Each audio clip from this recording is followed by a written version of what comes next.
प्रथम सर्व नागरिकांना आजच्या मराठी भाषा दिनाच्या सर्वांना खूप खूप शुभेच्छा। मी प्रभाग क्रमांक 4 मधून तेजश्री हेमंत गायकवाड बोलते।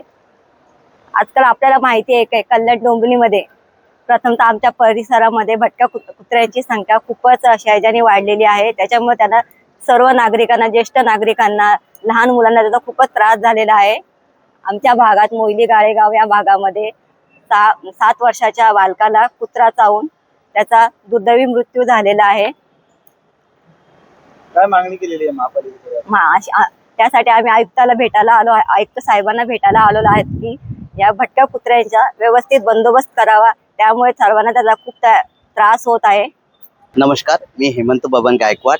आज आम्ही आयुक्त साहेबांना निवेदन दिलेलं आहे की आत्ताच 2-3 दिवसापूर्वी भटक्या कुत्र्यांनी 2 मुलांना चावा घेतला, पैकी एक मुलाचा 7 वर्षाच्या मुलाचा दुर्दैवी मृत्यू झालेला आहे। तसेच आपण बघताय का आज कल्याण डोंबिवलीमध्ये भटक्या कुत्र्यांनी खूप मोठा उपद्व्याप केलेला आहे। रात्री भटके कुत्रे रात्री बेरात्री रस्त्यावरती जाणाऱ्या पदचाऱ्यांना चावतात, तसेच बाईकवरती जाणाऱ्या लोकांच्याही अंगावरती धावून जातात, त्यामुळे त्यांचा सतत अपघात होतोय।